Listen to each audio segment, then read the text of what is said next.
ang soft touch na po. Like, super soft po ng touch niya. Kind of outfit which is like a bitchy type of outfit. But this one, hi guys. Grabe, sobrang init po talaga ng panahon, no? Ay, gusto mo na talaga maging hotdog sa freezer. For today's video, we're going to unbox my Olan Mars R3. Ayan. And I also bought their metal strap na kulay black. Ayan. Ayan.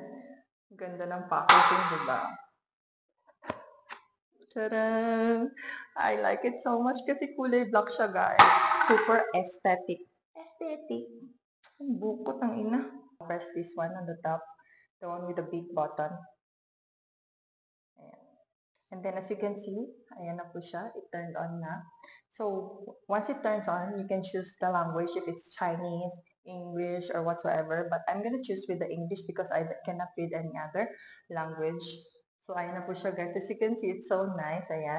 And then, we're now gonna put the metal strap. Lagay ko na po siya sa loob. As you can see, it's so nice. Ayan. O, diba? Tapos, ayan po siya. Tapos, ang soft touch na po. Like, super soft po ng touch niya. Tapos, i-connect mo na siya sa phone mo. Tapos, mare-record niya po yung health track mo, like how many steps you walk in a day, and then how many calories you burn. And it would also record your heartbeat, if it's fast or if it's slow. And it can also monitor your ovulation day for us girls.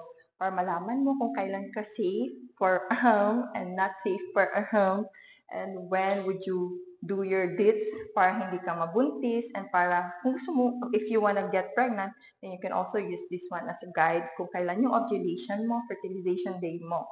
Tapos, ang ganda niya kasi super aesthetic yung design niya. Ayan.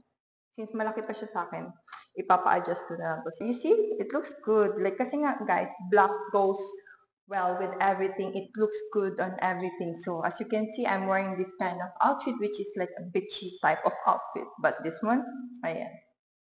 So, anong oras na po? Oh, it's 2:29. Just go click the link that I'm gonna post here or in the comment section. This one is from Olan Mars R3. Here's the box. So guys, this is the one. It's from Olan Mars R3.